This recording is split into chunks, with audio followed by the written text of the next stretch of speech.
أما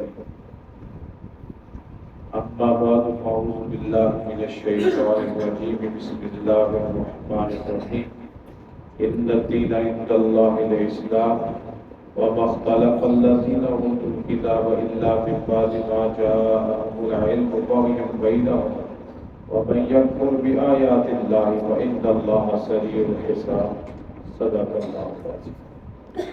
ارشاد باری تعالیٰ ہے بے شک دین اللہ کے ہاں فرما برداری ہی ہے، اور جنہیں کتاب دی گئی تھی انہوں نے صحیح علم ہونے کے بعد آپس کی ضد کے باعث اختلاف۔ وَمَن يَكْفُرْ بِآيَاتِ اللَّهِ، اور جو شخص اللہ کے حکموں کا انکار کرے فَإِنَّ اللَّهَ سَرِيعُ الْحِسَابِ، واللہ جلد ہی حساب لینے والا ہے۔ اس آیت مبارکہ کا پس منظر یہ ہے کہ یہودیوں نے اپنی نسبت ایک شخص کی طرف کر کے اپنے دین کا نام یہودی رکھا، جبکہ عیسائیوں نے ایک علاقہ ناصرہ کی طرف اپنی نسبت کر کے اپنے مذہب کا نام نصارہ رکھا۔ جبکہ حقیقت یہ ہے کہ جتنے بھی انبیاء کرام اللہ تعالیٰ کی آسمانی تعلیمات ان کی طرف آئی ہیں، اللہ کے احکامات آئے ہیں، وہ سارے کے سارے ایک ہی دین پر عمل کرنے والے اور ایک ہی دین کے نام لیوا ہیں، اور دین اسلام کی ہے۔ چاہے وہ حضرت نوح علیہ السلام ہو، ان کا دین بھی دین اسلام ہے۔ حضرت ابراہیم خلیل اللہ ہیں تو ان کے دین کا نام بھی دین اسلام ہی ہے۔ اگر حضرت موسیٰ کلیم اللہ ہیں تو ان کے دین کا نام بھی دین اسلام ہی ہے۔ حتیٰ کہ حضرت عیسیٰ علیہ السلام کا دین جو ہے وہ بھی دین اسلام ہی کہلاتا ہے۔ لفظ دین بولا کہاں جاتا ہے اور اس سے مراد کیا ہے؟ دین مکمل ضابطۂ حیات کا نام ہے، جس میں عقائد کا باب بھی شامل ہے جسے ہم ایمانیات کہتے ہیں، اس میں عبادات کا باب بھی شامل ہے جس کو ہم اللہ کی بندگی کہتے ہیں، اور اسی میں معاملات کیا باب بھی شامل ہے جس میں جو بھی ہمارے آپس کے معاملات ہیں، معاشرت سے لے کر معیشت تک تمام چیزیں۔ اللہ تعالیٰ نے اپنے انبیاء پر جو بھی وحی نازل کی، جو بھی ان کو تعلیمات دی، وہ سارے کی ساری وحی، وہ سارے کی ساری تعلیمات، وہ سارے کے سارے احکامات، وہ سارے کے سارے عقائد وہ کیا کہلاتے ہیں؟ دین اسلام کے۔ اللہ تعالیٰ اس آیت میں یہی بات سمجھانا چاہ رہے ہیں کہ اللہ کے ہاں دین ہے تو صرف دین اسلام ہے۔ اب لفظ اسلام کا کیا معنی ہے؟ اس کا معنی فرما برداری، اطاعت گزاری، اپنے آپ کو اللہ کے احکامات کے سپرد کر دینا، بغیر چوں چرا کے ان احکامات پہ عمل کرنا جو اللہ تعالیٰ نے اپنے انبیاء کے ذریعے سے انسانوں تک پہنچائے ہیں۔ اب فیصلہ کن بات کیا ہے؟ یہاں پر جب اللہ تعالیٰ یہ فرما رہے ہیں نا ان الدین عند اللہ الاسلام، بے شک اللہ کے ہاں دین تو صرف دین اسلام ہے، یہ اب نفی کی جا رہی ہے پہلے تمام انبیاء کے ادیان کی، نفی کی جا رہی ہے پہلے تمام انبیاء کی تعلیمات کی۔ وہ تعلیمات، وہ ادیان جس وقت وہ پیغمبر تھے، جس وقت وہ تھے، ان کی تعلیمات تھیں اور اصلی حالت میں موجود تھیں، ان کی امتوں کے لیے ضروری تھا کہ وہ ان پہ عمل کرتے۔ لیکن جب اگلا نبی آیا، اگلا رسول آیا، اس نے پچھلے دین کو منسوخ کر دیا اور پھر نیا دین اسلام۔ بنیادی چیزیں وہی رہی، کچھ چیزوں کے فرق کے ساتھ۔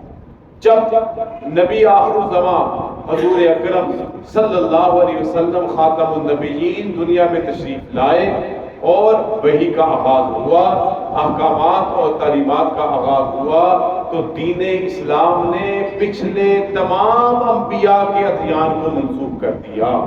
نبی کریم صلی اللہ علیہ وسلم کی جہاں پہ بہت سی خصوصیات ہیں، ان خصوصیات میں سے ایک خصوصیت بڑی واضح ہے کہ آپ پہلے ادیان کو منسوخ کرنے والے ہیں، اور یہ آیت بھی اسی کی طرف اشارہ ہے کہ اگر اب دین چلے گا تو صرف دین آقا دو جہاں حضور اکرم صلی اللہ علیہ وسلم کا ہی چلے گا، کیونکہ اس دین نے پچھلے تمام ادیان کی تعلیمات، احکامات، شریعتوں کو منسوخ کر دیا۔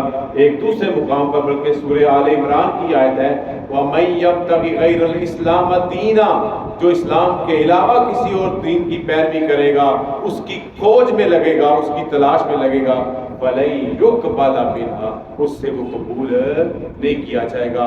نبی علیہ السلام کی حیات طیبہ سے ایک مثال، حضرت موسیٰ علیہ السلام کو تورات کا کہیں سے کوئی نسخہ ملا، بڑے انہمام کے ساتھ پڑھ رہے تھے، نبی علیہ السلام نے دیکھا آپ کا چہرہ انور متغیر ہو گیا۔ حضرت ابوبکر صدیق پاس بیٹھے ہوئے تھے، حضرت ابوبکر صدیق چہرہ انور کو دیکھ کر آپ کے جلال اور آپ کے غصے کو پہچان گئے۔ حضرت عمر فاروق کو کونیاں مار رہے ہیں کہ تو جو کر رہا ہے وہ اللہ کے نبی کو پسند نہیں آ رہا، حتیٰ کہ نبی علیہ السلام نے فرمایا اگر موسیٰ علیہ السلام بھی آئے تو ان کو بھی میرے دین کی پیروی کرنی ہوگی۔ ان الدین عند اللہ الاسلام، بے شک اللہ کے نزدیک دین اگر کوئی ہے تو دین اسلام ہے۔ اور پھر اللہ نے فرمایا وَمَا اخْتَلَفَ الَّذِينَ أُوتُوا الْكِتَابَ إِلَّا مِن بَعْدِ مَا جَاءَهُمُ الْعِلْمُ بَغْيًا بَيْنَهُمْ، اور جنہیں کتاب دی گئی تھی، اشارہ عیسائیوں کی طرف ہے، اشارہ یہودیوں کی طرف ہے کہ جو اس وقت موجود تھے آسمانی ادیان میں، اگر کوئی اس وقت ادیان موجود تھے تو وہ یہود و نصارہ تھے۔ اللہ فرمایا جب دین اسلام آ گیا، اب جن کو کتاب دی گئی تھی ان کے پاس علم آ چکا ہے دین اسلام کا، شریعت محمدیہ کا نزول ہو چکا ہے۔ بعد ما جاءہم العلم بغیا بینہم، جب ان کے پاس صحیح علم آ چکا اس کے بعد بھی وہ آپس میں اختلاف کرتے ہیں، دین اسلام کو، شریعت محمدیہ کو نہیں مانتے۔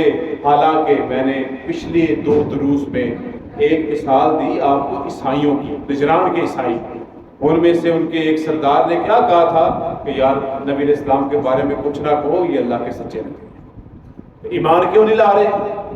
اپنی دنیا کی جاہ و جلال ختم ہوتا ہے، دنیا کا نفع ختم ہوتا ہے۔ اور وہ پچھلے ہی کل کے درس میں وہ 2 یہودی شام سے آئے تھے، وہ نبی علیہ السلام کی نشانیاں دیکھ کر مسلمان ہو گئے، پتہ سب کچھ تھا لیکن پھر بھی کیا کیا؟ باغیم بینہم، انہوں نے سرکشی کی، ضد کی، اختلاف کیا۔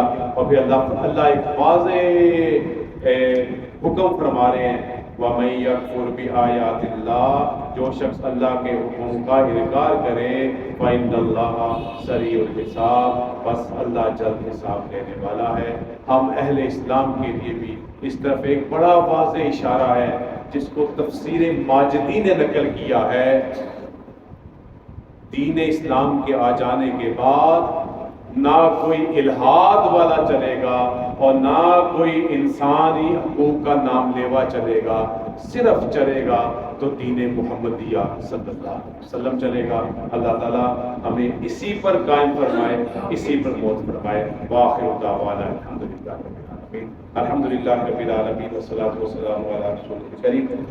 ربنا آتنا في الدنيا حسنة وفي الآخرة حسنة وقنا عذاب النار، ربنا لا تزغ قلوبنا بعد إذ هديتنا وهب لنا من لدنك رحمة إنك أنت الوهاب، ربنا اغفر لنا من كل ذنوب من الصغائر والكبائر، اللهم إنا نسألك العفو والعافية في الدين والدنيا والآخرة، وصلى الله تعالى على خير